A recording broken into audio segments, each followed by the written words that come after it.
Good afternoon. My name's Caroline Walsh. I'm Director Solent Business School, and today I'm here with Mark Evans, who's CEO of Telefonica UK, and that's the O2 brand as we'd all know it. And I'm speaking with Mark today because Mark has studied at Solent and has had an extremely successful career in telco, and I want to find out a bit more about that. Mark, could you give me a little bit of an introduction to yourself and your role at the moment? Yeah, of course. And by the way, my pleasure to be with you this morning, Caroline.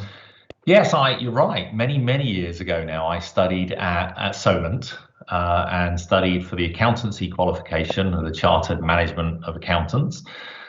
In all honesty, it was just advice and guidance that I received from my parents. I had a mathematical brain, and they thought that accountancy would be a reputable profession.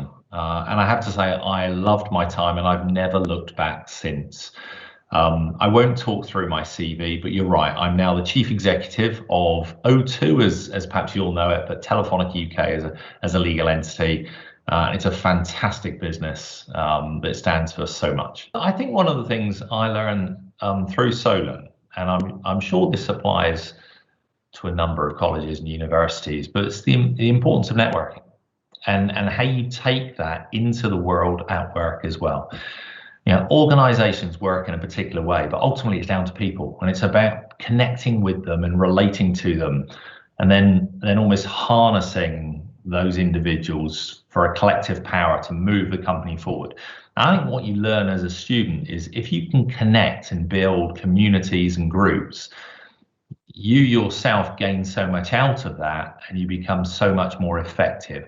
And that's an amazing quality for when you go into the workplace. That still holds true there. You know, I'm a chief executive of O2, but I can achieve virtually nothing unless the many thousands of people that work alongside me and with me are joined up and aligned as well. So that's, I think, a sort of a skill set that I learned right way back from my student days about community and alignment that really applies in the workplace. I know that at the moment, Telefonica O2, as you say, are going through quite an interesting time.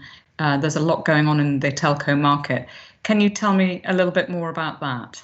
Yeah, I can. Well, O2's always tried to push boundaries. We were the first to bring the iPhone into the UK.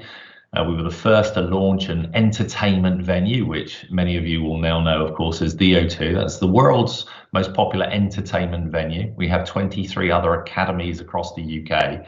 But it's time actually to merge this business and merge it with Virgin Media, the UK's fastest broadband provider and the UK's #1 mobile provider. So O2 provides connectivity to more people than any other network. But by putting these two businesses together, we can actually achieve even more, greater network efficiencies and greater benefits for customers. So it's an incredibly exciting time ahead. I'm just going to reflect back and ask you to reflect back on your career and the extent to which and the ways in which what you studied at Solent have informed what you've done in your career. Well, look, I think the first thing to say is I've been very fortunate. I worked in fantastic sectors and alongside very talented individuals, and I've enjoyed every step of that journey. Probably the people, when they think of accountancy, they think of very much as a back office function, and actually that's the last thing that I ever wanted to undertake. And I've been very fortunate to work with businesses that have seen accountancy or finance in a very much a value-added role. So I look at my profession as a way to create value in a business as opposed to a bookkeeping type exercise. And I've loved the fact that I've been able to put finance and business together and help guide and shape businesses for the better. And that's what I think I learned through the Solent Business School, which is rather than just the academia, is how you apply that in a practical sense to really help an organization move forward and flourish. What would you recommend to students that they could and should do to enhance their future career opportunities? Oh my goodness. No, I'm not in a position to probably help guide and shape them, but why don't I share with you 3 lenses that I've always looked through, and I'm not suggesting these are the only 3 or these are the right ones for you, but they've worked for me and they're very simple. So the first one is choose something that you have a passion for. Choose something that you enjoy. Because if you do, you really will throw your heart and soul into it. You'll work tirelessly for it because you don't see it as work. You just see it as a passion. And of course, if you do that, the chances are you'll progress. You'll develop further and you'll enjoy that journey. So always choose something that you truly deep down have a passion for. The second lens would be choose something that stretches you. I think life is a journey. And no matter which stage you get to in your career, there's always so much to learn and develop. I'm probably learning more or developing more now than perhaps when I started my career right at the outset. And that's a mindset that I want to continue to have. The world continues to move at pace and develop and innovate. And I think as individuals, you owe it to yourself to go through that journey as well. So choose something that enables you to progress and develop and enjoy that journey. And then lastly, if I was to give you career advice, it would be join somewhere where your voice matters, where you're not just seen as an employee, where they welcome you for who you are so you can bring your true self to work, where they'll listen to you and take on board your thoughts. And then when you do go home, or perhaps if you think about the last 12 months, we've all worked flexibly, you still feel valued and respected and you can contribute. So no, I'm not the person to give you advice and guidance, but what I would say, and the lenses that I've used throughout my career, I've chosen something that I'm passionate about, that I enjoy. I've chosen an area where I'll continue to stretch and grow and develop. And I've chosen somewhere where as an organization, they'll listen and hear my voice and I can help shape and influence the future. In terms of yourself, would you be able to think about a career highlight so far, anything that you've worked on that you're particularly proud of, that you could share with us as well? Yeah, I can. I can share. I'll share a couple of examples, shall I? And perhaps in more recent years. So O2 is synonymous with the sector's leading customer experience.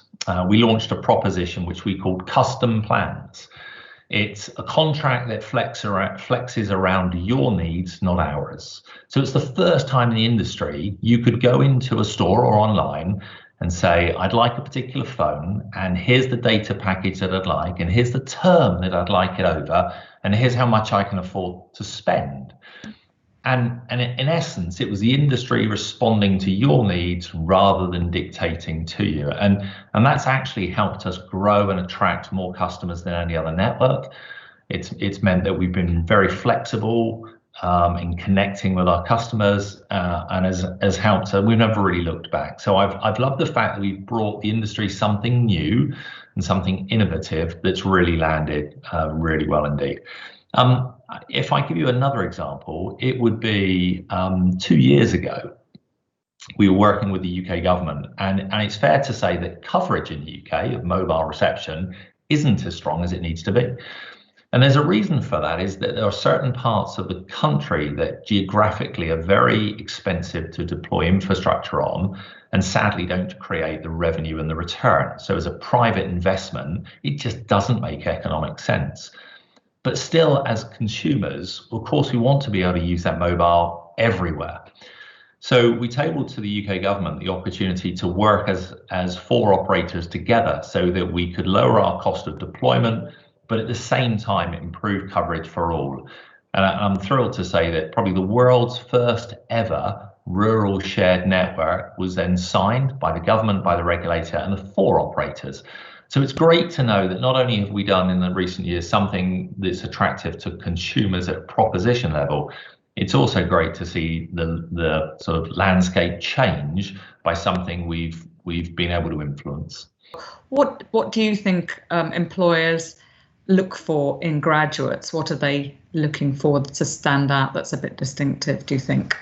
Yeah, no, look, there are many qualities, and we could sit here and talk about the many different attributes that I'm sure we all assess people by. But there's one for me that jumps out, and it's curiosity.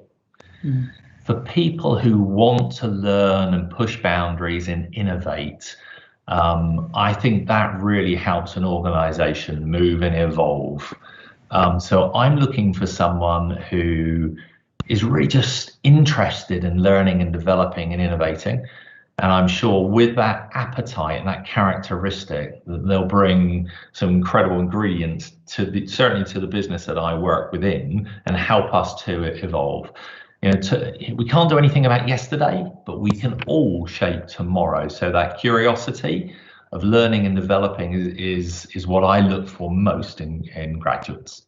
Thank you. That's fantastic. Yeah, stay curious and stay connected. Those are good things to advise and good rules to follow. I think we can all benefit from that. I know that I benefit from our networks, and very much something we encourage as well. So thanks very much for your time, Mark. No, my pleasure.